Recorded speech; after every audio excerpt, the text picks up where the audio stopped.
We can't all rub shoulders with political greats and movie stars, or indeed the rich and famous. But for the price of a ticket, anyone can mingle with their wax replicas. These lookalikes aren't much for conversation, but their likeness can be startling, thanks to a process honed over centuries.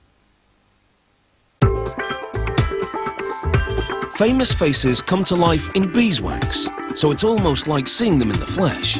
But how do they do it? It often starts with a face-to-face meeting with the subject, during which they take over 200 measurements of the face alone, and then more of the body. Drawing on those measurements and using photos and additional research, an artist sculpts a clay body onto a metal skeleton. This clay sculpture will be used to make a mold. The head, of course, receives special attention.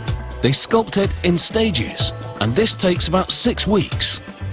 To check the symmetry of the sculpted face, the artist stretches a wire from the temple to the chin. She measures it from all angles and compares the numbers to measurements of the actual subject.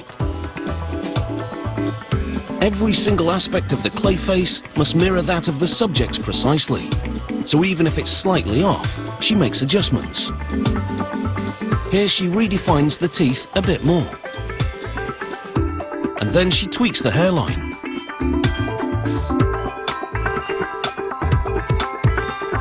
They're now ready for the next step, the making of the head mold. The worker paints plaster onto the sculpture in 14 different sections. This multi-part mold can be easily removed from the clay head once the plaster dries.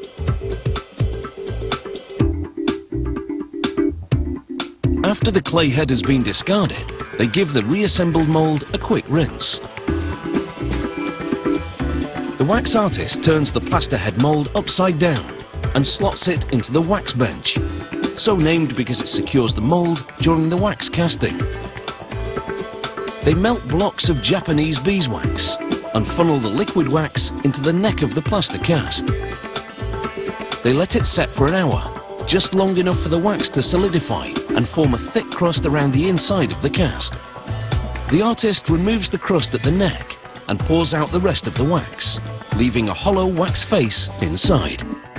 They set it aside for another hour to further solidify. The wax artist removes the plaster mold and comes face to face with the wax creation. She examines it thoroughly, checking that all the details from the mold have transferred onto the wax, and that the face is a dead ringer for the human subject. The team then casts the hands, and an artist matches the subject's skin tone against the chart. She mixes paint and dabs the brush in it. She then strikes her brush with another one, so the paint splatters across the hand. She blots up the paint to blend it in. This technique gives the wax a speckled look that mimics human pores.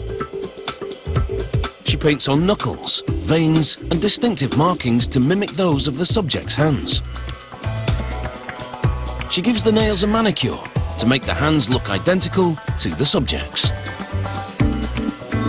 In the hands of a skilled artist, these wax hands come to life. As a medical glass eye spins, the artist blots on a very wide pupil first, and then paints the periphery to mimic the person's iris. Iris colour and pattern are unique to the individual, and the artist replicates those qualities as closely as possible. She glues red silk threads onto the whites of the eyes to simulate broken blood vessels. It's another touch of realism.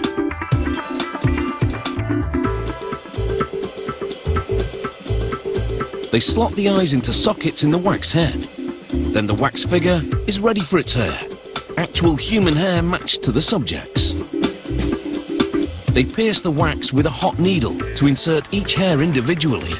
The wax melts and closes around the hair. This process can take 4 weeks.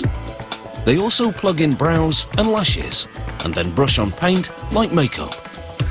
With his face on, the wax figure now looks true to life.